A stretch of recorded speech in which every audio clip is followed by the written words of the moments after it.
بالله من شرور أنفسنا ومن سيئات أعمالنا من يهده الله فلا مضل له ومن يضلله فلا هادي له وأشهد أن لا إله إلا الله وحده لا شريك له وأشهد أن محمدا عبده ورسوله أرسله بالحق بشيرا ونذيرا أما بعد وإن خير الحديث كتاب الله وخير الهدي هدي محمد صلى الله عليه وسلم وشر الأمور محدثاتها وكل محدثة بدعة وكل بدعة ضلالة وكل ضلالة في النار. أعوذ بالله من الشيطان الرجيم. بسم الله الرحمن الرحيم. يا أيها الناس اعبدوا ربكم الذي خلقكم والذين من قبلكم لعلكم تتقون. رب اشرح لي صدري ويسر لي أمري واحلل عقدة من لساني يفقهوا قولي.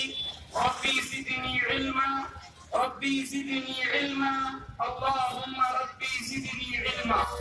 سبحانك لا علم لنا إلا ما علمتنا إنك أنت العليم الحكيم. అల్లాహ్ యొక్క శరణు వేడుకుంటూ ఉన్నాను. శైతాను యొక్క కీడు నుండి, శైతాను యొక్క చేష్టల నుండి రక్షణ పొందుట కొరకు అనంత కరుణామయుడు, అపార కరుణ ప్రదాత అయిన అల్లాహ్ పేరుతో ప్రారంభిస్తూ ఉన్నారు. ప్రియ సోదరులారా, ప్రియమైన సోదరీమణులారా, నేను మీ అందరినీ ఇస్లామీయ సాంప్రదాయమును ఆహ్వానిస్తూ ఉన్నాను. అస్సలాము అలైకుం వరహ్మతుల్లాహి వబరకాతుహు. మీ అందరిపై సృష్టికర్త అయిన అల్లాహ్ యొక్క శాంతి, కారుణ్యము మరియు శుభములు వర్షించుగాక. ఒక ముస్లిం వేరొక విశ్వాసితో కలిసినప్పుడు సలాం చెబుతాడు. ప్రియులారా, సలాం అంటే అర్థం ఏమిటి? సలాం అంటే అస్సలాము అలైకుం, మీపై దేవుని శాంతి కురియుగాక. అస్సలాము అలైకుం వరహ్మతుల్లాహ్, మీపై దైవము యొక్క శాంతి మరియు కారుణ్యం వర్షించుగాక. ప్రియ సోదరులారా, ముందుగా సర్వస్తోత్రములు సకల లోకములకు ప్రభువైన ఆ అల్లాహ్కే ప్రత్యేకము. ఆయనే సృష్టికర్త. భూమి ఆకాశాలను సృష్టించిన వాడు. భూమి ఆకాశాల మధ్య ఉన్న సమస్తమును 6 దినాలలో సృష్టించిన వాడు. ఆయనే ఆది అందు ఉన్నవాడు. ఆయనే అంతము వరకు ఉండువాడు. ఆయన అల్లాహ్ కేవలం ఒకే ఒక్కడు. ఆయన అల్లాహ్ ఎవరి అవసరము లేనివాడు. ఆయన అల్లాహ్ ఎవరి సంతానము కానటువంటి వాడు. ఆయన అల్లాహ్ సంతానము కలిగి లేనటువంటి వాడు. ఆయన అల్లాహ్, ఆయనకు సరి సమానమైనది విశ్వములో ఏదీ లేదు. ప్రియులారా, ఆయనే అల్లాహ్ సజీవుడు, నిత్యుడు, విశ్వ వ్యవస్థకు ఆధారభూతుడు, కునుకు తీయని వాడు, నిద్ర పోనివాడు, సర్వ లోకాలను నడుపుతున్నవాడు, సృష్టికర్త. ఆయనే అల్లాహ్ ఎవరైతే మనిషిని ఒక చిన్న వీర్యపు బిందువుగా తల్లి గర్భములోనికి ప్రవేశపెట్టాడు.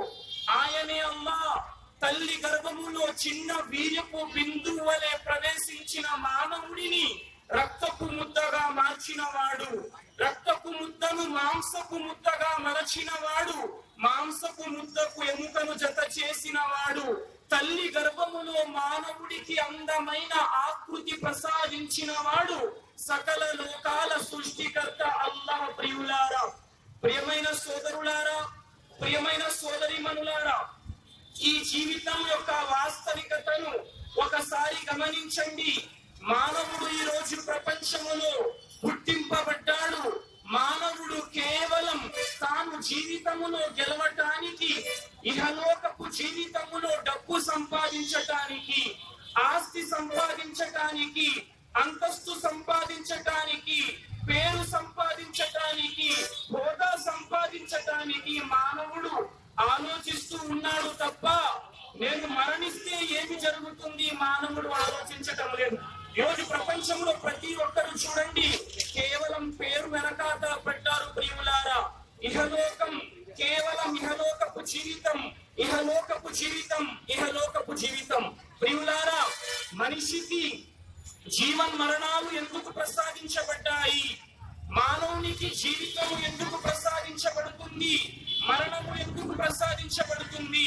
ఖురాన్ గ్రంథాన్ని ప్రశ్నించండి. ఈ జీవన్ మరణాల వాస్తవికత ఏమిటి?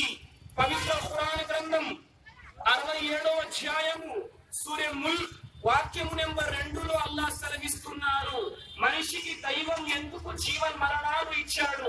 ఆయన అంటున్నారు, అల్లజీ ఖలకల్ మౌత వల్ హయాత లియబ్లువకుం అయ్యుకుం అహ్సను అమలా. మనిషికి జీవన్ మరణాలు ప్రసాదించబడ్డాయి సోదరులారా, మీలో మంచి పనులు ఎవరు చేస్తారు పరీక్షించటానికి. ప్రియులారా, ఈ ప్రాపంచిక జీవితం కేవలం మోసము ప్రియులారా. ఇది ఎన్నాళ్ళ పాటు ఉంటుందో ఎవరికి తెలియదు. నేను మైక్ ముందు నిలబడి ప్రసంగిస్తూ ఉన్నాను, నా ప్రసంగం చివరి దశకు వెళ్తుందో లేక ప్రసంగిస్తూనే మరణిస్తానో ఎవరికి తెలియదు ప్రియులారా. నేను మీ ముందు నిలబడి ప్రసంగిస్తున్నాను, నా ప్రసంగం దాని అంతిమ స్థాయికి వెళ్తుందో లేక ఆ మధ్యనే మరణం వచ్చేస్తుందో ఎవరికి తెలియదు సోదరులారా. మరి మానవులారా, ఈ జీవితంలో మనం ఏమి తయారు చేసుకుంటూ ఉన్నాము? పరలోకపు జీవితం కోసం ఏ సామాగ్రి తయారు చేసుకుంటున్నావు సోదరుడా? నువ్వు చనిపోయిన తరువాత నలుగురు నిన్ను శ్మశాన వాటికకు తీసుకువెళ్తారు. నిన్ను శ్మశాన వాటికలో సమాధి చేసి వచ్చేస్తారు. ఆ తర్వాత నీ జీవితం ఏమిటి? ప్రపంచం వారైతే నిన్ను మరచిపోతారు. నీ జీవితం అక్కడితో అంతమైపోతుందా? ఎవరైనా ఆలోచిస్తున్నారా? నేను చనిపోతాను. ప్రపంచంలో ఎవడైనా శాశ్వతంగా ఉండిపోయాడా? రాజులు గడిచారు, మహానుభావులు గడిచారు, చక్రవర్తులు గడిచారు, ప్రపంచాన్ని ఏలిన ప్రతి ఒక్కడు గడిచాడు. కానీ ఎవడు కూడా ప్రపంచంలో శాశ్వత నివాసం ఏర్పాటు చేసుకోలేదు ప్రియులారా. ఈ రోజు చరిత్ర చెబుతుంది, అలెగ్జాండర్ ది గ్రేట్, అలెగ్జాండర్ అనే ఒక రాజు ఈ భూమిని పరిపాలించాడు ప్రియులారా. గొప్ప రాజుగా ప్రపంచం అతన్ని కొనియాడుతుంది.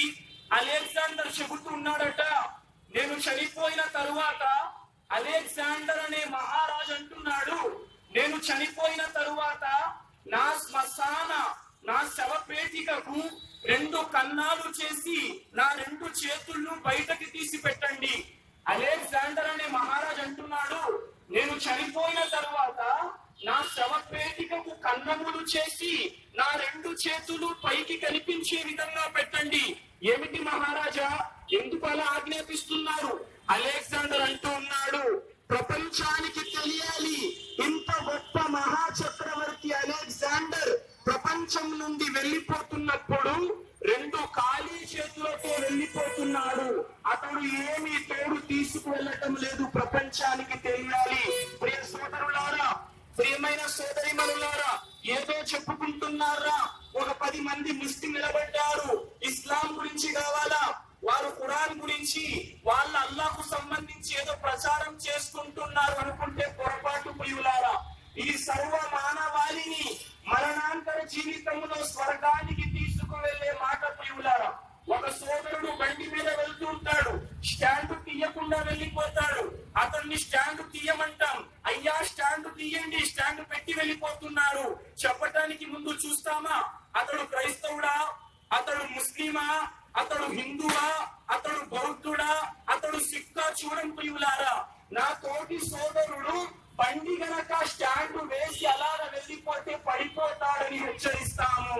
అలాగే ఈ రోజు ఎంతమంది అయితే మానవులు ఉన్నారు, ప్రతి ఒక్కరికి తెలియజేస్తున్నాం ప్రియులారా, మనలో ప్రతి ఒక్కరు చనిపోతాడు.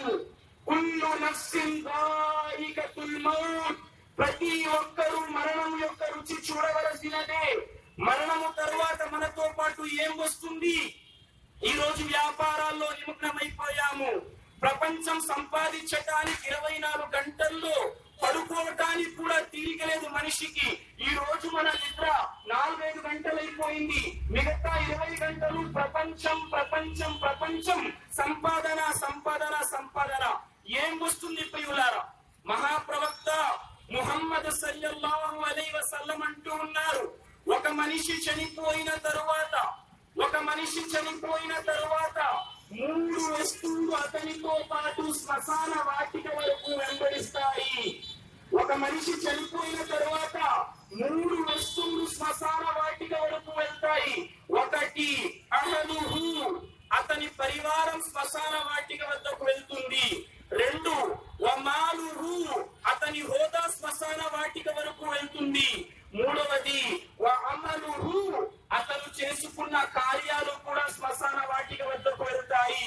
2 వెనక్కి వచ్చేస్తాయి. ప్రియులారా, నేనున్నాను, మా నాన్నగారిని చాలా అధికంగా ప్రేమిస్తాను. ప్రపంచంలో ఒక్క రోజు నాన్నగారిని చూడలేకపోతే జీవితం గడపలేను. నాన్నగారు చనిపోయిన తరువాత సమాధి వద్ద ఇల్లు కట్టు ఉండిపోతానా? మా నాన్నగారిని ప్రపంచంలో ఒక్క రోజు విడిచిలేనండి. మా నాన్నగారు చనిపోయి సమాధిలోనికి వెళ్ళిపోయారు. అరే, మా నాన్నంటే ఎంత ఇష్టం కదా, మా నాన్న సమాధి పక్కన ఇల్లు కట్టేసుకుంటానా? ప్రియులారా, ఎంతగానో ప్రేమించే తండ్రిని కొడుకు తన 2 చేతులతో సమాధిలో దింపి ఇంటికి మట్టి చేతులు దులుపుకొని ఇంటికి వెళ్ళిపోతాడు. ప్రియులారా, ఎంతగానో ప్రేమించావు నీ తండ్రిని, ఏం చేస్తావు? నీ చేతులతో నీ తండ్రి సమాధిలో పెట్టి చేతులు దులుపుకొని మట్టి వదిలించుకొని ఇంటికి వచ్చేస్తాం. 2వ మాట, ప్రపంచంలో వేడి, ఎండాకాలం, ఇంట్లో ఏసీ పెట్టించాను, బయటకి వెళ్ళలేను, నడవలేను. కారు కొనుక్కున్నాను, ఇంట్లో ఏసీ, కారులో ఏసీ, ఆఫీస్ లో ఏసీ, ఎక్కడ ఏసీ లేదండి. మనిషి ప్రతిదీ ఏసీ కావాలి. ఆఖరికి బాత్రూమ్ లో కూడా మనిషి ఏసీ పెట్టుకునే రోజులు వచ్చేసాయి. సోదరులారా, సమాధిలో ఏసీ వస్తుందా? ఫ్యాన్ వస్తుందా? కనీసం విసనకర్ర వస్తుందా? ప్రియులారా, మీ సమాధిలో ఫ్యాను రాదు, ఏసీ రాదు, కనీసం విసన కర్ర కూడా మీతో ఉండదు. మరి సమాధిలోకి ఏం తీసుకెళ్తాం ప్రియులారా? 3వది, మనిషి చేసుకున్న ఆచరణ. మీ యొక్క సంతానం మీతో సమాధిలోనికి రాదు ప్రియులారా. మీరు సంపాదించుకున్న సంపాదన మీతో పాటు సమాధిలోనికి రాదు. మీరు చేసుకున్న మంచి కార్యాలు మాత్రమే సమాధిలోనికి వస్తాయి ప్రియులారా. ఆ మంచి కార్యాలు ఏమిటి? మంచి కార్యాలు ఏమిటి? నేను ఖురాన్ మరియు హదీస్ వెలుగులో మీ ముందు మంచి కార్యాల గురించి బోధించి నా మాట ముగిస్తాను. అన్నింటికంటే సత్కార్యం ఏమిటి? నిన్ను సృష్టించిన నీ దేవుణ్ణి పోల్చుకోవటం. ఉంటాడు 100 మందిలో ఒకరు, అరే దేవుడు ఉన్నాడు, అసలు నువ్వు దేవుడు ఉన్నాడు అంటున్నావురా, దేవుడే లేడు అంటాడు. ఒకడు ఉంటాడు, వచ్చి అంటాడు దేవుడే లేడు, నువ్వు ఎందుకంత గొంతుకు చించుకొస్తున్నావు, దేవుడే లేడంటాడు. ఆహా, ఒకడు వచ్చాడట, వచ్చి అంటున్నాడు, అరే దేవుడే లేడు అన్నాడు. ఇంకొకడు అన్నాడు దేవుడు ఉన్నాడా అన్నాడు. అయితే సరేరా, మనం ఇద్దరం డిబేట్ పెట్టుకుందాం, నువ్వు దేవుడు ఉన్నాడు నిరూపించుకో, నేను దేవుడు లేడు అని నిరూపిస్తాను అన్నాడు. నాస్తికుడు అన్నాడు, నేను దేవుడు లేడు నిరూపిస్తాను. ఆస్తికుడు అన్నాడు, నేను దేవుడు ఉన్నాడు నిరూపిస్తాను. సరే, ఇద్దరు ప్రోగ్రాం పెట్టుకున్నారు. మన పంజాబ్ సెంటర్ లాంటి ఒక సెంటర్ లోనే స్టే చేసుకున్నారు. ఎవరైతే నాస్తికుడు ఉన్నాడో, దేవుడు లేడు అంటున్నాడో, వాడు ప్రోగ్రాం యొక్క స్టేజికి వచ్చేసాడు. ఇక ఎవరైతే దేవుడు ఉన్నాడు అంటున్నాడో, వాడు గంట లేటుగా వచ్చాడు. వీడు అంటున్నాడు నాస్తికుడు, ఏంటయ్యా గంట లేటుగా వచ్చావు అన్నాడు. ఆస్తికుడు అంటున్నాడు, లేదయ్యా తమరి వద్దకే బయలుదేరాను, త్వరగా వస్తున్నాను, మధ్యలో ఒక చిన్న వాగు దాటాల్సి వచ్చింది, వాగు దాటుదామని వాగులోకి దిగుతున్నాను, అంతలోనే వాగులో ప్రవాహం ఎక్కువైపోయింది, నీటి ప్రవాహం అధికమైపోయింది, ఏం చెయ్యాలో తెలియక వాగు ఒడ్డు వద్ద నిలబడిపోయాను. అంతలోనే ఒక తాటి చెట్టు పక్కన ఉంది, తాటి చెట్టు దానంతట అదే కిందకి కూలిపోయింది, తాటి చెట్టు దానంతట అదే నా ముందు అలా ప్రవహిస్తూ వచ్చి ఆగిపోయింది. నాకు తెలియకుండానే ఆ తాటి చెట్టు ఎక్కేశాను, తాటి చెట్టు దానంతట అదే అవతల ఒడ్డు వరకు తెచ్చి దించేసింది. ఈ తతంగం అంతా జరగటానికి గంట పట్టింది, అందుకు లేటుగా వచ్చాను అన్నాడు. నాస్తికుడు అన్నాడు, ఏంట్రా నేనే కనిపిస్తున్నానా చెవిలో కాలీఫ్లవర్ పెట్టడానికి? ఏంటి నువ్వు వస్తున్నప్పుడు తాటి చెట్టు దానంతట అదే కింద కూలిపోయిందా? తాటి చెట్టు దానంతట అదే నీ దగ్గరకు వచ్చేసిందా? నీకు తెలియకుండానే తాటి చెట్టు ఎక్కేసావా? తాటి చెట్టు అవతల ఒడ్డుకు దింపేసిందా? ఇదంతా జరగటం అసాధ్యం. దానంతట అదే తాటి చెట్టు పడిపోదు, దానంతట అదే తాటి చెట్టు నీ వద్దకు రాదు, దానంతట అదే నువ్వు ఎక్కలేవు, దానంతట అదే నిన్ను అవతల ఒడ్డుకు దింపలేదు. అబద్ధం అన్నాడు. ఆస్తికుడు అన్నాడే, ఒక చిన్న తాటి చెట్టు దానంతదే కిందకి పడదంటున్నావు, ఒక చిన్న తాటి చెట్టు దానంతదే కదిలి నా వద్దకు రాదంటున్నావు. మరి ఆకాశంలో ఉన్న అంత పెద్ద సూర్యుడు రోజు తూర్పున ఉదయిస్తున్నాడు, పడమర అస్తమిస్తున్నాడు, రోజులు గడుస్తున్నాయి, నెలలు వస్తున్నాయి, సూర్య చంద్ర నక్షత్రాలన్నీ తమ కక్షలలో నిర్దిష్టంగా తిరుగుతున్నాయి.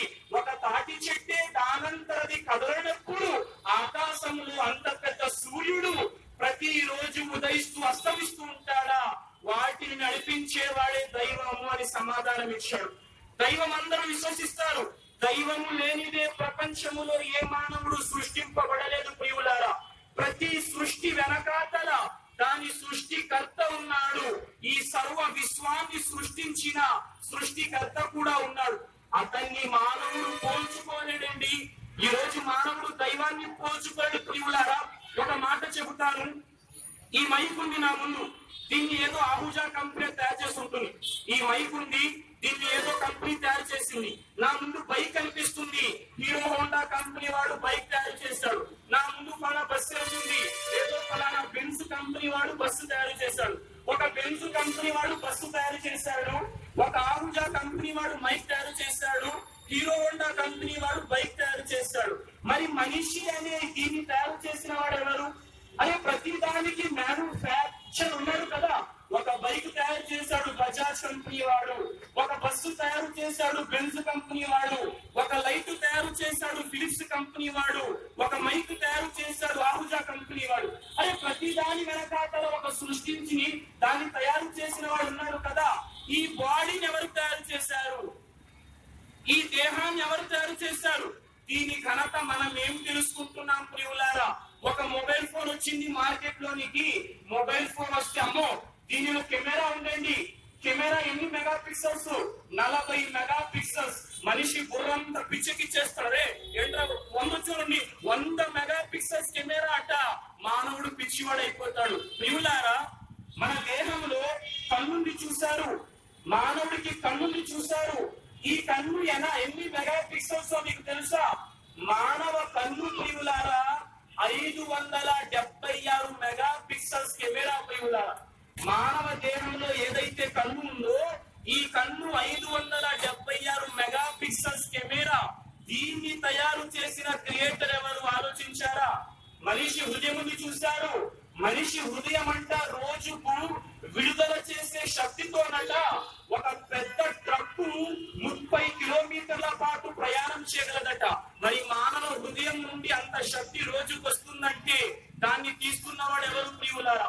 మన దేహంలో ఉన్న ఎముకలంట, మన దేహంలో ఉన్న ఎముకలు స్టీలు కంటే 5 రెట్లు బలమైనవట. మన తొడ ఎముక ప్రియులారా కాంక్రీటు కంటే గట్టిగా ఉంటుందట. మరి ఈ దేహం అనే దీన్ని తయారు చేసిన వారిని ఎంతవరకు మనిషి పోల్చుకున్నాడు? అరే గొప్ప ఏరోప్లేన్ తయారు చేశాడు, ఒక గొప్ప కారు మార్కెట్ లోనికి వచ్చింది, ఒక గొప్ప ఫోన్ మార్కెట్ లోనికి వచ్చింది. మనిషి పిచ్చివాడైపోతున్నాడు. నీ దేహాన్ని తయారు చేసిన వాడిని పోల్చుకో సోదరుడా. ఇదే నీ జీవితం యొక్క మొదటి లక్ష్యము సోదరుడారా. మనుషులందరూ తెలుసుకోవాలి నన్ను సృష్టించిన వాడు ఎవరు. మీ ముందు అనేక సందర్భాలలో అనేక సార్లు మాట పెట్టి ఉన్నాం ప్రియులారా. మనందరినీ సృష్టించిన దైవం ఉన్నాడు. ఈ రోజు ప్రపంచంలో క్రైస్తవుడు కానివ్వండి, హైందవుడు కానివ్వండి, ముస్లిం కానివ్వండి, బౌద్ధుడు కానివ్వండి, జైనుడు కానివ్వండి, దైవాన్ని నమ్మే ఆస్తికుడు కానివ్వండి, దైవాన్ని నమ్మని నాస్తికుడు కానివ్వండి, మనందరికీ ఒక సృష్టికర్త ఉన్నాడు ప్రియులారా. మనందరి సృష్టికర్త ఒక్కడే. ఈ మనుషులు చేసుకుంటున్నారు, ముక్కలు ముక్కలుగా లేదు ప్రియులారా. సర్వ మానవాళి కోసం ఆకాశం ఒక్కటే, సర్వ మానవాళి కోసం భూమి ఒక్కటే, సర్వ మానవాళి పీల్చుతున్న గాలి ఒక్కటే, సర్వ మానవాళి త్రాగుతున్న నీరు ఒక్కటే, సర్వ మానవాళి కోసం ఆకాశంలో సూర్యుడు ఒక్కడే, సర్వ మానవాళి కోసం చంద్రుడు ఒక్కడే, సర్వ మానవాళి దేహంలో ప్రవహిస్తున్న రక్తము ఒక్కటే, సర్వ మానవాళి యొక్క సృష్టికర్త ఒక్కడే. అనేక మంది దైవాలు లేరు ప్రియులారా. నేను చాలా ముఖ్తసరిగా మీ ముందు మాట చెప్పి ముందుకెళ్తాను ప్రియులారా. మనందరి దైవం అనేక సార్లు చెప్పుకొని ఉన్నాం ప్రియులారా. దైవం అంటే 6 అడుగుల మనిషి కాదు ప్రియులారా. దైవం అంటే మనవలే 6 అడుగుల ఉండేవాడు దైవం కాడు. ఎందుకంటే అతన్ని ఏ కన్ను చూడలేదు సోదరులారా. ఖురాన్ అంటుంది లా తుద్రికుల్ అబ్సార్ వహువ యుద్రికుల్ అబ్సార్ వహువల్ లతీఫుల్ ఖబీర్. ఆయనను ఏ కన్ను చూడజాలదు, ఆయన సమస్తమును చూస్తూ ఉన్నాడు, సూక్ష్మమును చూస్తూ ఉన్నాడు, అతి సూక్ష్మాన్ని చూస్తూ ఉన్నాడు. కాబట్టి మీరు దైవానికి పోలిక కల్పించకండి. ఫలా తజ్రిబు లిల్లాహిల్ అంసాల ఇన్నల్లాహ యఅలము వ అంతుం లా తఅలమూన్. మీరు దైవానికి పోలికలు కల్పించకండి. ఆయనకు సర్వము తెలుసు, మీకు ఏమీ తెలియదు. ఆ దైవం ఎవరు? తల్లి గర్భములో మనల్ని చెక్కిన వాడు ఎవరు? భూమిని పాన్పుగా పరిచిన వాడు ఎవరు? ఆకాశాన్ని కప్పువలే చేసిన వాడు ఎవరు? ఆకాశంలో ఎగురుతున్న పక్షులు కిందకి పడిపోకుండా వాటిని ఆపి ఉంచుతున్న వాడెవరు? చీమ నుండి, అతి చిన్న దోమ నుండి అతి పెద్ద నీలి తిమింగలం వరకు సకల ప్రాణులను సృష్టించిన వాడెవరు? ఎంత సముద్రం ఉందండి. సముద్రాన్ని గనక మానవుడు ఒకసారి అన్వేషిస్తేనట, సముద్రంలో 20 మిలియన్ టన్నుల బంగారం ఉందంట. సముద్రంలో 20 మిలియన్ టన్నుల బంగారం ఉందంట. సముద్రంలో ఉన్న బంగారం అంతా తీస్తే మనిషికి 4 కేజీల బంగారం వస్తుందట. దాని వెనకాకెళ్ళి మానవుడు పడతాడు. మరి దాన్ని సృష్టించిన వాడెవడు? సముద్రాలను సృష్టించాడు. అండ పిండ బ్రహ్మాండాన్ని సృష్టించిన వాడు ఎంత గొప్పవాడు ప్రియులారా. ఆకాశానికి ఒక్క స్తంభము లేకుండా ఆకాశం అనే స్లాబ్ నిలబెట్టిన వాడు ప్రియులారా. వర్షాన్ని కురిపిస్తున్నవాడు ప్రియులారా. ఆ దైవం మనిషికి చెప్పండి. ఈ రోజు అమెరికా, చైనా, జపాన్ టెక్నాలజీ ఉందంటున్నాయే, ఎవడైనా వర్షాన్ని సాధారణంగా కురిపించగలడా? ఎవరికైనా దమ్ముందా ప్రియులారా? వర్షాన్ని కురవమంటే కురిపించగలడా? లేదు ప్రియులారా. వర్షాన్ని కురిపిస్తున్న వాడు ఎవరు? భూమిని పాన్పుగా పరిచిన వాడు ఎవరు? సూర్యుణ్ణి నడిపిస్తున్న వాడు ఎవరు? చంద్రుణ్ణి నడిపిస్తున్న వాడు ఎవరు? భూమిని నడిపిస్తున్న వాడు ఎవరు? గాలిని పంపుతున్న వాడెవరు? ఎప్పుడు మానవుడు ఆలోచించడు. ఎందుకంటే మానవుడు దాన్ని చూడలేకపోతున్నాడు కాబట్టి. గాలి మనిషికి ఏంటంటే ఎవడైనా 100 రూపాయలు జేబులో పెడితే వాడు గుర్తుంటాడండి. దైవం ఎందుకు గుర్తుంటాడు? దైవం ఎందుకు గుర్తుంటాడు? దైవం కూడా జేబులో రోజు వచ్చి 200 రూపాయలు పెడుతుంటే దేవుడు మనకు గుర్తుంటాడు. మరి దైవాన్ని యొక్క అనుగ్రహాలు మనం తెలుసుకోవట్లేదు కదా. ఒక గాలి చూడండి మీరు. మనిషి రోజుకు గాలి పీల్చుతాడు కదా, ఆ గాలిని ఏమంటారండి? ఆక్సిజన్ అంటారు కదా. ఆక్సిజన్ అనే గాలి మానవుడు రోజుకు పీలుస్తున్నాడు. ఒకవేళ మానవుడు పీల్చుతున్న గాలిని సిలిండర్ లో గనక పోలిస్తేనంట, మానవుడు పీల్చుతున్న గాలిని సిలిండర్ల రూపంలో పోలిస్తేనట, మానవుడు రోజు పీల్చే గాలి 3 సిలిండర్ల గాలితో సమానంగా ఉంటుందట. మానవుడు రోజుకు పీల్చే గాలి సిలిండర్లో గనక లెక్క కడితే, మానవుడు రోజుకు పీల్చే గాలి 3 సిలిండర్ల గాలికి సమానము. ఒక్క సిలిండర్ కి మార్కెట్ లో మినిమం 700 రూపాయలు నెల వేస్తే 3 సిలిండర్లకి 2100 రూపాయలు. అంటే మనిషి రోజుకు పీల్చుతున్న గాలి యొక్క వెల 2100 రూపాయలు ప్రియులారా. ఒక మనిషి 65 సంవత్సరాలు జీవితము గడిపితే ఆ మనిషి 65 ఏళ్లలో పీల్చే ఆక్సిజన్ యొక్క రేట్ ఎంతో చెప్పరా? 5 కోట్ల రూపాయలు ప్రియులారా. ఒక మనిషి 65 సంవత్సరాలు జీవిస్తే ఆ మానవుడు పీల్చుతున్న ఆక్సిజన్ గాలి యొక్క కాస్ట్ 5 కోట్ల రూపాయలు ప్రియులారా. మరి కన్ను చూడండి సోదరులారా. ఈ కన్ను ఏదైతే దైవం ఇచ్చాడో కొన్ని లక్షల కోట్ల రూపాయలు వేసిన మానవ కన్ను ఎవడు తయారు చేయలేరు ప్రియులారా. ఈ నోరుని చూసారా? మన నాలుకంట 100 కోట్ల రుచులు పసిగడుతుందట. ఈ కన్ను సోదరులారా కోటి రకాల రంగుల్ని పసిగడుతుంది ప్రియులారా. ఎవరు సృష్టించారండి? మళ్ళాంటి ఆ రంగు మనిషా ప్రియులారా? ఎవరు ఇంత గొప్పగా విశ్వాన్ని నడిపిస్తున్నారు? ప్రతి జంతువు చూడండి, ఒక ఒంటెని సృష్టించారు. ఒంటె ఎంత గొప్పదో మీకు తెలుసా? ఖురాన్ గ్రంథంలో 114 అధ్యాయాలు ఉన్నాయి. ఖురాన్ లో 114 అధ్యాయాలు, 6236 వాక్యాలు ఉన్నాయి ప్రియులారా. ఖురాన్ గ్రంథంలో 30 కాండాలు ఉన్నాయి, 114 అధ్యాయాలు ఉన్నాయి, 6236 వాక్యాలు ఉన్నాయి. ఇందులో 88వ అధ్యాయంలో దైవం అంటున్నాడు, మనిషితో అంటున్నాడు దైవం, ఓ మానవుడా, అకస్మాత్తుగా ముంచుకు వచ్చే ప్రళయం గురించి నీకేదైనా సమాచారం అందిందా? అకస్మాత్తుగా ప్రళయం వస్తుంది ప్రియులారా. ప్రళయ దినం కఠినమైనది సోదరులారా. ఈ రోజు మనకి తెలియటం లేదు. అల్లాహ్ అక్బర్. ఒక చిన్న భూకంపాన్ని చూసి మానవుడు జడిసిపోతాడు ప్రియులారా. ప్రళయ దినం రాబోతుంది. ప్రళయ దినం ఎంత కఠినంగా ఉంటుందంటే ప్రియులారా, ఈ విశ్వం నాశనం కాబోతుంది. ఈ విశ్వానికి నాశనం వస్తుంది ప్రియులారా. కానీ దాని గురించి ఎవరికీ తెలియదు. ఎప్పుడు ప్రళయం వస్తుందో తెలీదు. 2012లో సినిమా తీశారు. 2012 డిసెంబర్ 21 యుగాంతం తీసారు కదా. 2012 డిసెంబర్ 21 యుగాంతం. ఇది 2017 జూలై 9వ తారీఖు. యుగాంతం రాలేదే. ఎంత మూర్ఖులంటే సినిమాలు చూపించారట ఏమని, ప్రపంచమంతా నాశనం అయిపోతుంది, మేము మాత్రం వెళ్ళి సముద్రంలో సబ్మెరైన్ చేసుకొని సబ్మెరైన్ లో జీవిస్తామన్నారట. వారికి తెలియదు. ఖురాన్ అంటుంది, వైజల్ బిహారు ఫుజ్జిరత్. ప్రళయం వచ్చినప్పుడు సముద్రంలో కూడా అగ్ని చెలరేగుతుంది ప్రియులారా. సముద్రపు కెరటాలలో ప్రళయం వచ్చినప్పుడు అగ్ని చెలరేగుతుంది. ప్రళయము చాలా కఠినమైన దినం ప్రియులారా.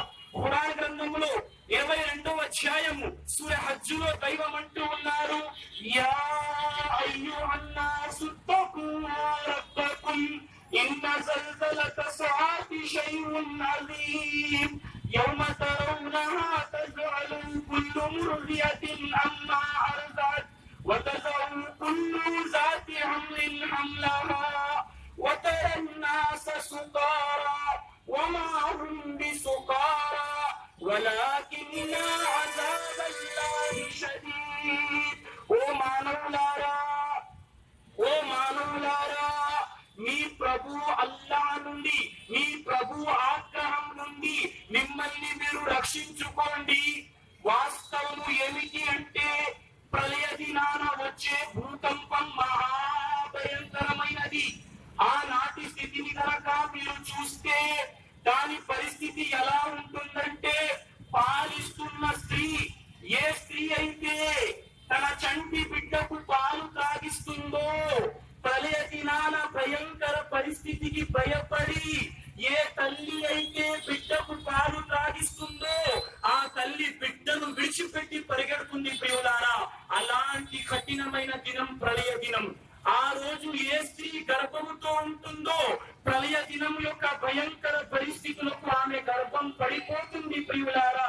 ప్రజలందరూ మత్తులో ఉన్నట్లు కనిపిస్తారు, కానీ వాస్తవానికి వారు త్రాగి ఉండరు.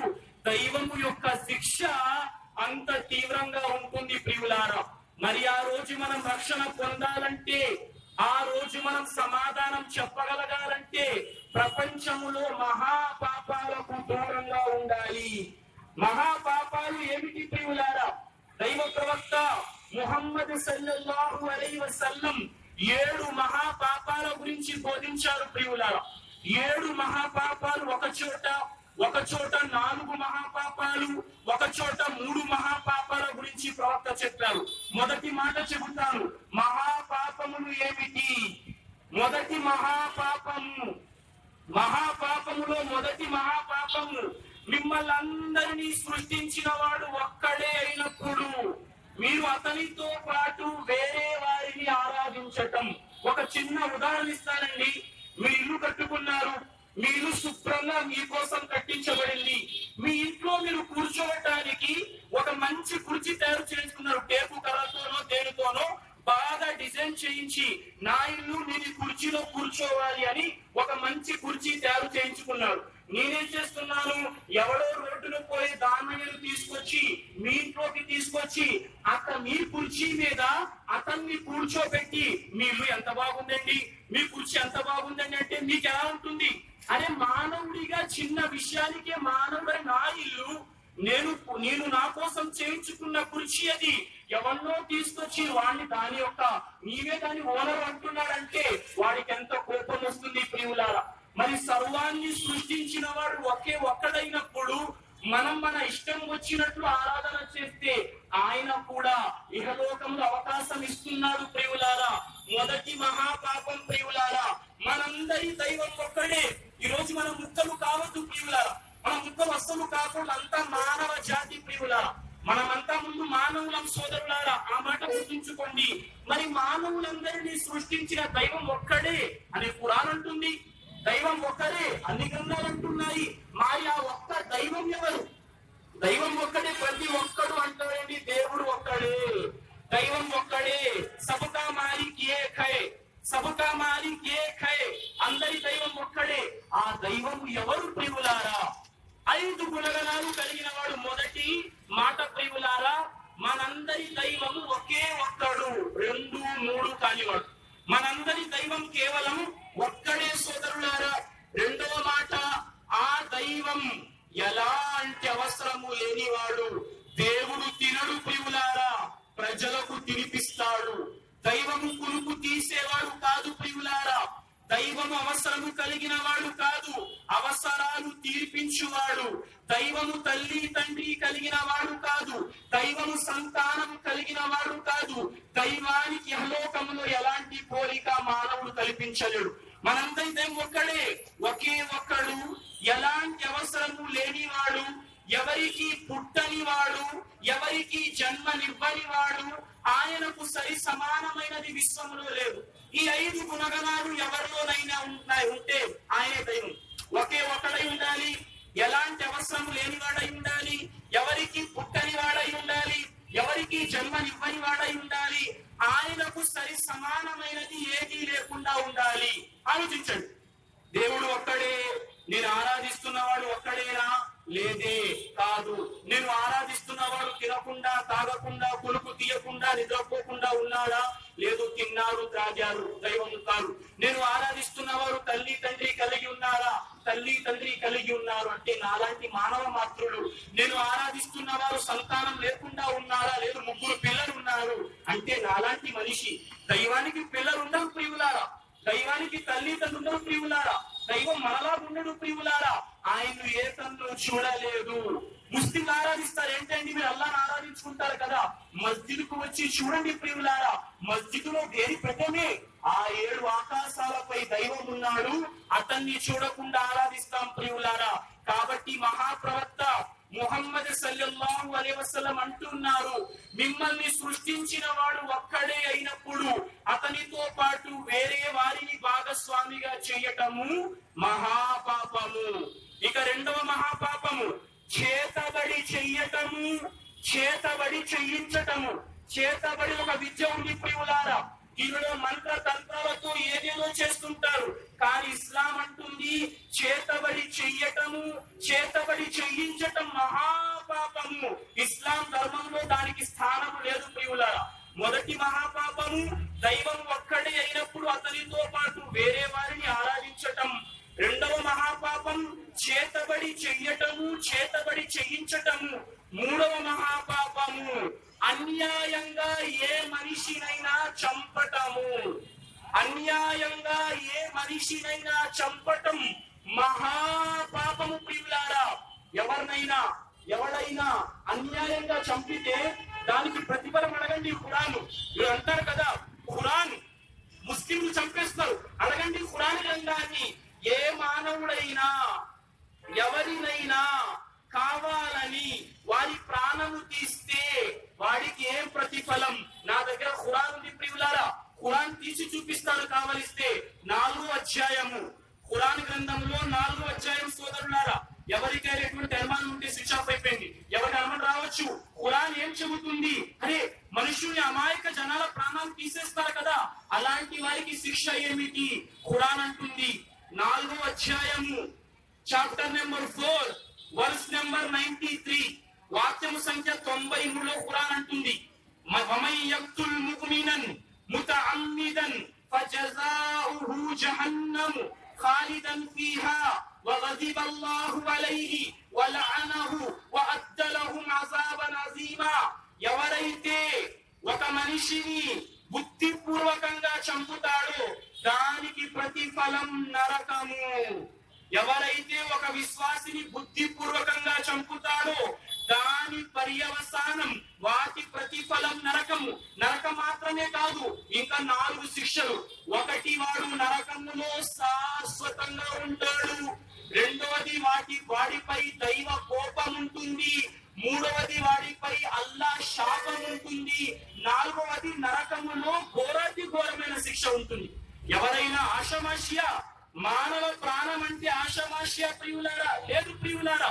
ఎవడైతే ఇస్లాం పేరుతో, ఎవడైతే ముస్లిం అని చెప్పి ప్రపంచంలో హింస చూస్తున్నాడో వాడిని చూసి ఇస్లాం ధర్మం అలాంటిది అనుకోకండి ప్రియులారా. ఇస్లాంలో ఏ మాత్రము మానవ హత్య లేదు ప్రియులారా.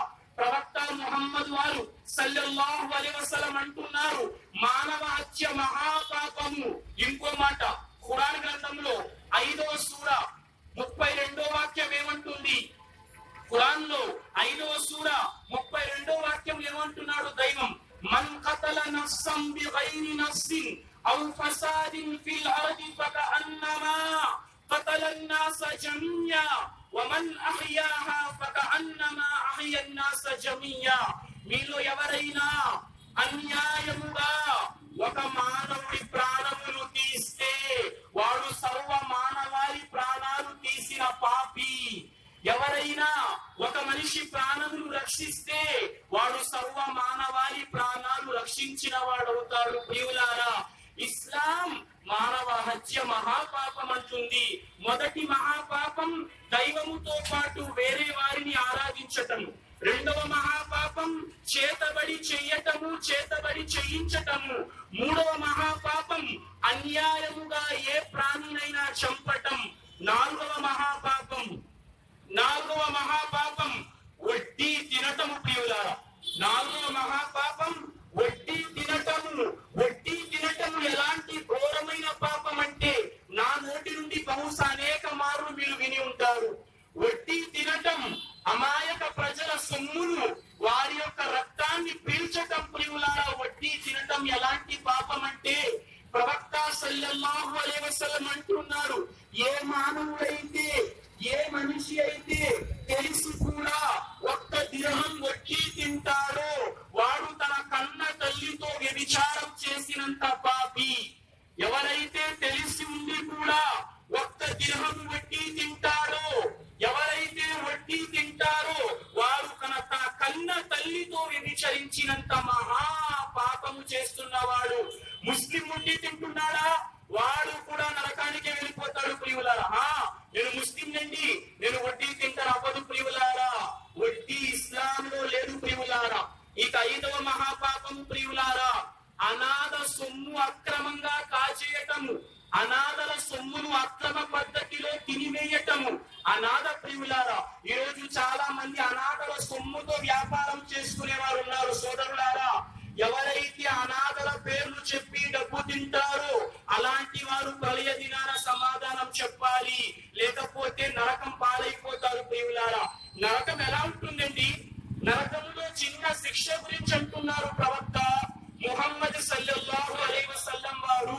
నరకములో అతి స్వల్పమైన శిక్ష ఏమిటనగా, నరకములో అతి స్వల్పమైన శిక్ష ఏమిటనగా మనిషి యొక్క పాదములకు అగ్నితో తయారు చేసిన చెప్పులు తొలగించడము జరుగును, దాని వలన అతని మెదడు ఉడుకును అని ప్రవక్త వారు అన్నారు. నరకములో అతి స్వల్ప శిక్ష, మానవ పాదాలకు అగ్నితో తయారు చేసిన చెప్పులు తొలగించబడును, దాని వలన అతడి మెదడు కుతకుతలాడును ప్రియులారా. అల్లాహు అక్బర్ ప్రియులారా. ఈ జీవితం తాత్కాలికం ప్రియులారా. మన పెద్దలంటారు, దీపం ఉన్నప్పుడే ఇంటిని చక్కబెట్టుకోవాలి. ఈ జీవిత నిమిషము కూడా మంచి పనులు చేసుకోవటానికి టైం ఉండదు. దాని గురించి చెబుతాను ప్రియులారా మరి ఒకసారి. మొదటి మహాపాపము దైవముతో భాగస్వామ్యాన్ని కల్పించటం. రెండవ మహాపాపము చేతబడి చెయ్యటం. మూడవ మహాపాపం అన్యాయంగా మనిషిని చంపటం. నాలుగవ మహాపాపం వడ్డీ తినటం. ఐదవ మహాపాపం అనాథ యొక్క ఆస్తిని అక్రమంగా కాజేయటం. ఆరవ మహాపాపము ధర్మయుద్ధం జరుగుతున్నప్పుడు యుద్ధ భూమికి వెన్ను చూపి వెనక్కి పారిపోవటం. చెడు జరుగుతుంది, చెడును తొలగించి మంచిని స్థాపించే కార్యక్రమములో భయపడిపోకూడదు ప్రియులారా. మద్యపానం ఉందా, దాన్ని నిషేధించాలంటే దాన్ని నిషేధించాల్సిందే ప్రియులారా. మనిషి ఒక మంచి కార్యం చేయటానికి భయపడతాడు లేదు ప్రియులారా. మీరు సత్యంపై ఉన్నప్పుడు సత్యం కోసం మీరు స్థిరంగా ఉండాలి ప్రియులారా.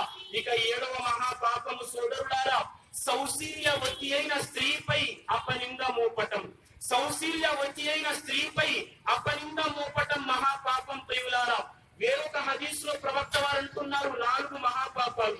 మొదటి మహాపాపం దైవముతో పాటు వేరే వారిని భాగస్వామిగా చేయటం. రెండవ మహాపాపం తల్లి తండ్రికి అవిధేయత చూపటం. మూడవ మహాపాపం నరహత్య చేయటం. నాలుగవ మహాపాపం అబద్ధపు సాక్ష్యం పలకటం. వేరే హదీస్ లో ప్రవక్త వారు అంటున్నారు 3 మహాపాపాలు. మొదటి మహాపాపం దైవముతో పాటు వేరే వారిని భాగస్వామిగా చేయటం. రెండవ మహాపాపం వ్యభిచరించటం. మూడవ మహాపాపం నీ యొక్క ఉపాధికి భయపడి సంతానాన్ని కడుపులో చంపేయటం. చాలా మంది ఏం చేస్తారు, సంతానాన్ని కడుపులో చంపేస్తారు ప్రియులారా. అంటున్నాడు దైవం, వలా తక్తులు ఔలాదకుం ఖశ్యత ఇమ్లాక్ నహను నర్జుకుహుం వఇయ్యాకుం ఇన్న ఖత్లహుం కాన ఖితాన్ కబీరా. మీరు పేదరికానికి భయపడి మీ సంతానాన్ని చంపకండి, వారికి ఉపాధి ఇచ్చేవారము మేమే, మీకు కూడా ఉపాధి ఇచ్చేవారము మేమే.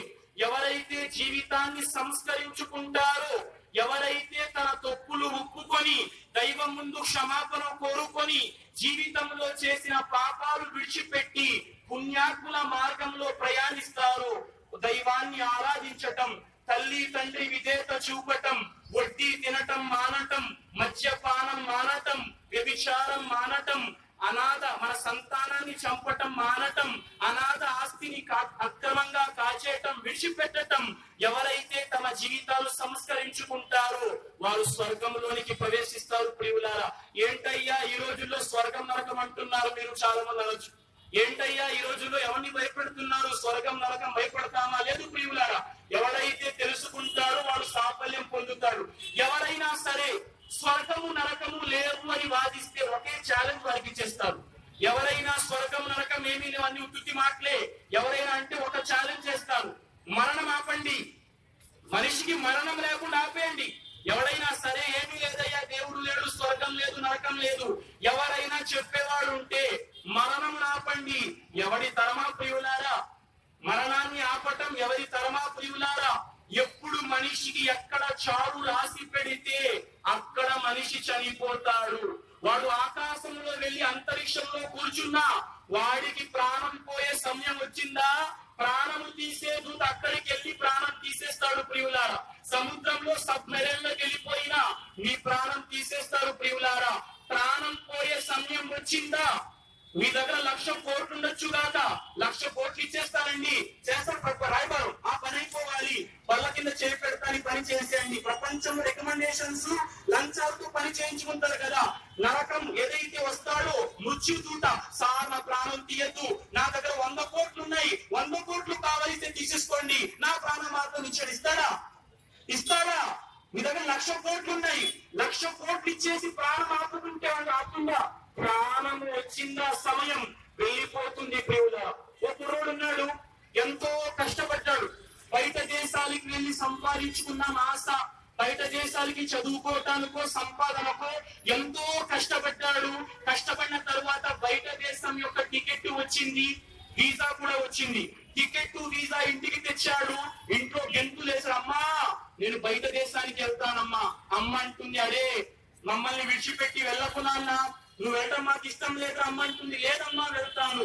లేదు నాన్న, నువ్వు ఇక్కడ ఉండి 10,000 సంపాదించుకో చాలు గాని బయట దేశానికి వెళ్ళొద్దు నాన్న అమ్మంటుంది. లేదమ్మా వెళ్ళాల్సిందే.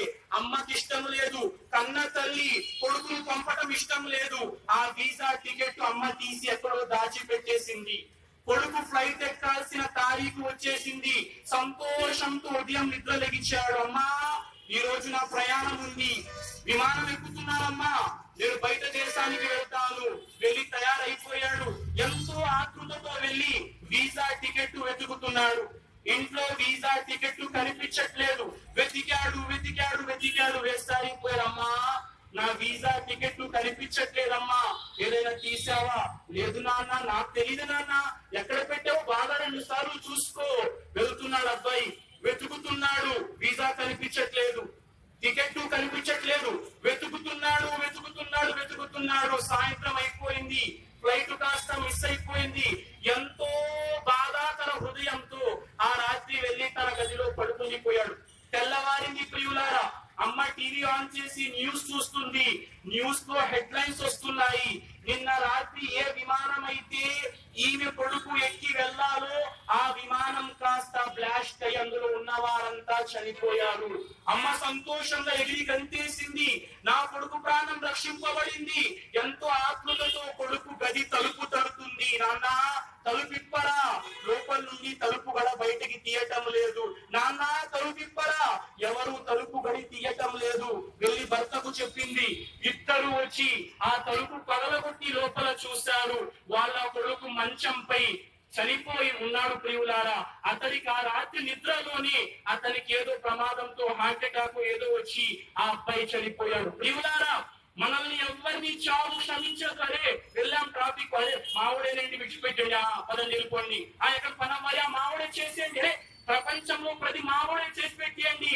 ఎవరైనా ప్రాణం తీసే దూత వచ్చిన వరే మావోడే ప్రాణం విడిచిపెట్టేయండి. ఎవడి మాట వినటం జరగదు. ప్రాణం పోయే గడియ వచ్చిందా మీ ప్రాణం పోతుంది ప్రియులారా. దాని తరువాత జీవితం కోసం ఆలోచించుకున్న వాడే ఈ సమాజంలో తెలివైన వాడు ప్రియులారా. ఏంటంటారంటే ఇరికేం పని పట్టలేదురా బాబు చెప్పుకుంటున్నారు. ఎవడి ఈ టైంలోకి వెళ్ళి ఏదో గంట సంపాదించుకుంటే డబ్బులు సంపాదించుకుంటే ప్రపంచంలో ఎవడండి తెలివైనడు? ఒక బ్యాంకులో ఒక 10 లక్షలు 20 లక్షలు కోటి రూపాయలు పెట్టినోడు తెలివైనోడు మన దృష్టిలో. ఎవడా తెలివైనోడు? ఆడికండి అక్కడ అమరావతి దగ్గర ఒక ఎక్కువ స్థలం ఉంది, ఆడు తెలివైనడే కాదు ప్రియులారా. తెలివైన వాడు ఎవరు? నీ గజం వస్తుందా, నీతో గజం నీ యొక్క భూమి కూడా సమాజంలోకి రాదు. ప్రవక్త ముహమ్మద్ సల్లల్లాహు అలైహి వసల్లం అని ప్రశ్నిస్తున్నారు. ప్రవక్త, మాలో అందరికంటే గొప్ప వ్యక్తి ఎవరు? గొప్ప వ్యక్తి ఎవరు? ప్రవక్త వారు సమాధానం ఇస్తున్నారు. మీలో అందరికంటే గొప్ప వ్యక్తి వాడు ఎవరైతే బెస్ట్ క్యారెక్టర్ కలిగి ఉంటాడు. క్యారెక్టర్ లేదే వేస్ట్ ప్రియులారా. ఈరోజు చెప్తున్నారు గురువు గారు, ఇంత నా దగ్గర క్యారెక్టర్ లేదా, నేను కూడా ఇస్లాం పై పూర్తిగా లేనట్లే. క్యారెక్టర్ అన్నిటికంటే గొప్పది ప్రియులారా. నువ్వు ఎన్నో ఆరాధన చేసేసావు, పక్కోడిని సతాయిస్తున్నావు, నువ్వు గొప్ప కాదు. నీ యొక్క క్యారెక్టర్ బాగుండాలి, సత్ప్రవర్తన కలిగి ఉండాలి, తోటి మనిషితో బాగా ప్రవర్తించాలి. ఆ తర్వాత ప్రశ్నిస్తున్నారు ప్రవక్త, మాలో అందరికంటే తెలివైన వాడు ఎవరు? మాలో అందరికంటే తెలివైన వాడు ఎవరు? ప్రవక్త వారు సమాధానం ఇస్తున్నారు. మీలో అందరికంటే తెలివైన వాడు ఆ వ్యక్తి. మీలో అందరికంటే తెలివైన వాడు ఆ వ్యక్తి ఎవరైతే మరణాన్ని అత్యధికంగా జ్ఞాపకం చేసుకుంటూ మరణాంతర జీవితం కోసం సామాగ్రి తయారు చేసుకుంటాడు. ఈ రోజు మన వాళ్ళకి మరణం అంటే ఎంత భయం అంటే, వాడి సొంత ఇల్లండి 10 కోట్లు పెట్టి ఇల్లు కట్టించాడు. 60 ఏళ్ల పాటు ఏసీ రూమ్ లో పడుకున్నాడు. చనిపోయిన వెంటనే రోడ్డు మీద చేసేస్తారు ప్రియులారా. అంత భయం ఇంట్లో పెట్టుకుంటే ఏమైపోతుందో. మనిషికి మరణం ఎంత భయం. ఎంతో గొప్ప కట్టించుకున్నాడు ఇల్లు, వాడి సొంత డబ్బు కట్టించుకున్నాడు, చనిపోతే తెచ్చి బయట పెట్టేస్తారు. ఏ జీవితం ప్రియులారా? జీవితం ఉన్నంత కాలమే. జీవితం ముందు పేరు ఆ ఫలానా గౌరవనీయులు శ్రీ శ్రీ శ్రీ శ్రీ శ్రీ మహానుభావులు గౌరవనీయులు ఆదర్శమూర్తులు, ఇది పేరు వెనకతల గారు వీరు అన్ని పెట్టేస్తాం. చనిపోయిన తర్వాత ఫలానా ఫలానా ఫలానా గౌరవనీయులు శ్రీ శ్రీ శ్రీ శ్రీ గారిని ఇంటికి తెచ్చారా అంటారా? బాడీ ఇంటికి వచ్చేసింది అంటారా? చనిపోయిన వెంటనే శవమేస్తారు ప్రియులారా. మీ పేరు, చనిపోయిన తర్వాత మీ పేరుతో పిలవడు, శవం ఇంటికి వచ్చేసింది అంటారు ప్రియులారా. ఇదే జీవితం. కాబట్టి ఏం తయారు చేసుకుంటున్నాం? ఒక మంచి తనంతో ప్రపంచంలో వెళ్దాం ప్రియులారా. సమాజం మనందరం సంస్కరించుకోవాలి ప్రియులారా. ఒకరిని గౌరవించుకుంటూ జీవితం గడపాలి. అదే మన గొప్ప సంస్కృతి ప్రియులారా. ఒకరినొకరు అర్థం చేసుకోవాలి, ఒకరినొకరు భరించగలగాలి ప్రియులారా. అవతలవాన్ని భరించలేరు అంటే ఈ మానవ మనుగడ సాధ్యం ప్రియులారా. ప్రతి వ్యక్తికి జీవితం ఉంది, వాడికి జీవించే విధానం ఉంది ప్రియులారా. ఆ జీవన విధానంలో మంచి ఉంటే మంచిని తీసుకోవాలి తప్ప ఒక వ్యక్తి జీవన విధానాన్ని తిరస్కరించే హక్కు ఎవరికి లేదు ప్రియులారా. ఆ వ్యక్తికి స్వేచ్ఛ ఉంది. చాలా మంది అనుకుంటారు ముస్లింలు పిలిచేస్తారు ధర్మంలో. ఎవరయ్యా చెప్పారు ఇస్లాం ధర్మంలో రమ్మంటున్నారు అనుకుంటారు. ఇస్లాం పిలిచేస్తుంది అయిపోమంటున్నారు. ముస్లిం అడగండి ఖురాన్ని 2వ అధ్యాయము 256వ వాక్యము, లా ఇక్రాహ ఫిద్దీన్, ధర్మ విషయంలో బలత్కారం లేదు ప్రియులారా. ఎవరిని బలవంతంగా పిలవటం జరగదు. ఎవరైతే తన జీవితం ఇహలోకంలో పరలోకంలో బాగుండాలనుకుంటాడో వాడు ఆలోచిస్తాడు ప్రియులారా. చివరి మాట చెబుతున్నాను ప్రియులారా, చనిపోయిన తరువాత జీవితం ఖచ్చితంగా ఉంది. చనిపోయిన తరువాత ఎంత జీవితం ఉందంటే దాని ముందు ప్రాపంచిక జీవితం ఎంత అంటే ప్రవక్త ముహమ్మద్ సల్లల్లాహు అలైహి వసల్లం అంటున్నారు, మీలో ఎవరైనా సముద్రములో మన పక్కనే బంగాళాఖాతం ఉంది, మీలో ఎవరైనా సముద్రములో మీ చేతి వేలును ముంచి, చక్కగా వినండి ప్రియులారా, మీలో ఎవరైనా సముద్రములో మీ చేతి వేలును ముంచి బయటకి తీసినట్లయితే మీ చేతి వేలికి అంటుకున్న నీరు ప్రాపంచిక జీవితం అయితే, మీ చేతి వేలికి అంటుకున్న నీరు ప్రాపంచిక జీవితం అయితే, సముద్రములో మిగిలి ఉన్న నీరు మరణాంతర జీవితం ప్రియులారా. ఒక్కసారి ఆలోచించండి. ఎవరైనా సముద్రంలో చేయి ముంచి బయటకు తీస్తే వేలు అంటుకున్న నీరు 60 ఏళ్ళు, 30 ఏళ్ళు, 50 ఏళ్ళు, 90 ఏళ్ళు, 100 ఏళ్ళు. సముద్రంలో మిగిలిన నీరు ప్రియులారా 70% సముద్రం ఉంది ఈ ప్రపంచంలో ప్రియులారా. అంత మరణాంతర జీవితం ఉంది సోదరులారా. కాబట్టి తెలుసుకోండి, మనందరి దైవం ఒక్కడే, ఆయన్ని ఆరాధిద్దాం ప్రియులారా. ఆయన ఒకే ఒక్కడు, ఎవరి అవసరము లేనివాడు, ఎవరికి పుట్టనివాడు, ఎవరికి జన్మనివ్వని వాడు, ఆయనకు సరి సమానమైనది విశ్వంలో లేదు. ఆయన ఆది యందు ఉన్నవాడు, అంతం వరకు ఉండువాడు, సజీవుడు, నిత్యుడు, విశ్వ వ్యవస్థకు ఆధారభూతుడు, కునుకు తీయనివాడు, నిద్రపోనివాడు, ఆయనే సృష్టికి కర్త ప్రియులారా. అతన్ని ఆరాధిద్దాం ప్రియులారా. ఒకసారి చదవండి ఇస్లాం ధర్మాన్ని ప్రియులారా. ఇస్లాం శాంతి ఇస్తుంది సోదరులారా. ముస్లింలో కూడా సందేశం ఇస్తున్నాం. మొన్నటి వరకు రంజాన్ మాసం గడిచింది. రంజాన్ ద్వారా మన జీవితాల్లో ఏమొచ్చింది? రంజాన్ లో 30 రోజుల పాటు ఉపవాసం పెట్టాం సోదరులారా. ఉపవాసం పెట్టి సమాజానికి మేలు చేసే విషయం ఎంతవరకు చేస్తున్నాం? ఈ రోజు ప్రశ్నించుకోవాలి. నేను సమాజానికి మంచి చేసేవాడిగా మారాలి ప్రియులారా. ప్రళయదిన అంటాడు దేవుడు మనిషితో, అంటాడు అల్లాహ్ సుబ్హానహు వ తఆలా, ఓ మానవుడా, నేను నీ వద్దకు ఆకలితో వచ్చానయ్యా, నువ్వు నాకు అన్నం పెట్టలేదు అంటాడు మనిషి, అల్లా నువ్వు సర్వలోకాలకు సృష్టికర్తవి కదా, నీకు నేను ఆహారం పెట్టడం ఏంటల్లా అంటాడు. అప్పుడు అంటాడు దైవము, నీ వద్దకు ఫలానా వ్యక్తి ఆకలితో వచ్చాడు, అతనికి అన్నం పెట్టి ఉంటే నా అనుగ్రహాన్ని పొంది ఉండేవాడి అంటాడు.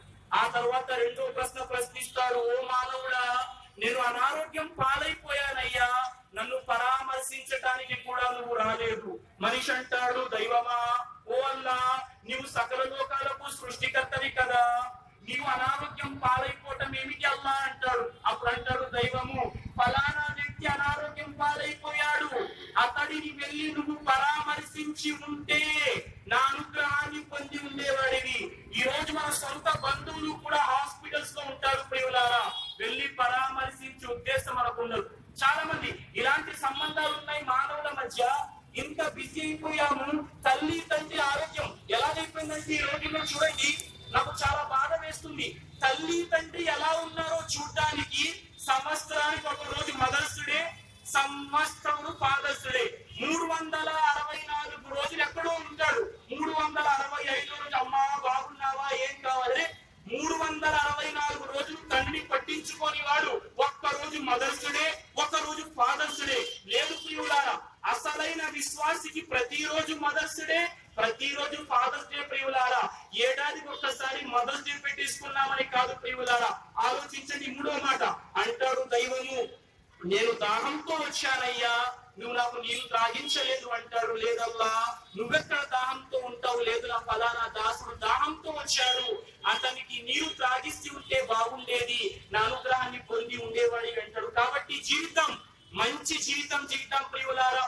మనమంతా దైవాన్ని ఆరాధిద్దాం, సమాజంలో మంచి కార్యాలు ప్రవేశపెట్టేందుకు ప్రతి ఒక్కరూ కృషి చేయాలి ప్రియులారా. నాతో నేను సమాజానికి ఏం మంచి చేయగలుగుతున్నాను ఆలోచించండి. సమాజానికి మేలు చేద్దాం, ఇహలోకాన్ని సంస్కరించుకుందాం, అన్నింటికంటే ముఖ్యంగా చనిపోయిన తరువాత పరలోకాన్ని సంస్కరించుకుందాం. గొప్ప మాటలు ప్రియులారా. స్వర్గం ఎంత గొప్పది ఒక్క మాటలో చెప్పి ముగిస్తాను. స్వర్గం ఎంత గొప్పదండి. స్వర్గములో 8 ద్వారాలు ఉన్నాయి. ముహమ్మద్ సల్లల్లాహు అలైహి వసల్లం అంటున్నారు, స్వర్గానికి 8 ద్వారాలు ఉన్నాయి ప్రియులారా. ఒక్కొక్క ద్వారము యొక్క వెడల్పు ఎంత ఉంటుంది?